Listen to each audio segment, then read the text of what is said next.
مثلا زما د مور و پلار جنګ دی، زه ستړی ستومانه دفتر کې زر مشکلاتو سره مخ، مور مې ناسته راته جاړي د پلار نه مې.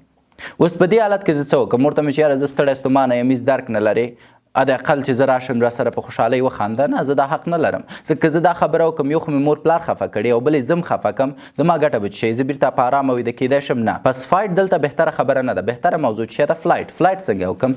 زه کینم د مور جړا ته مې غوږ نیسم، خبرو ته یې غوږ نیسم، ورته وایم رښتیا وایي پلار مې واقعا ښه کار نه دی کړی، پلار مې په رښتیا هم بد دی، حق په تا دی، په تندي مو چې کوم. ورته وایم خیر دی مورې، وده شه څه وکړو، الله دې هدایت وکړي.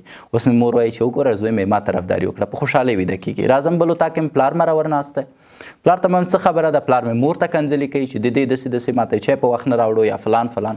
زه ناست یم هغه ته غوږ نیسم، ورته وایم او پلاره ته رښتیا وایي، مور مې رښتیا هم ستونزه لري، خیر دی مشکلاتو سره مخ ده، زړه ښځه ده، زه خیر دی ته ورسره احتیاط کوه، ته خو ښه سړی. پلار مې وایي چې ښه زوی مې د ما طرفداري وکړه، د هم ځي په خوشحاله ویده کېږي.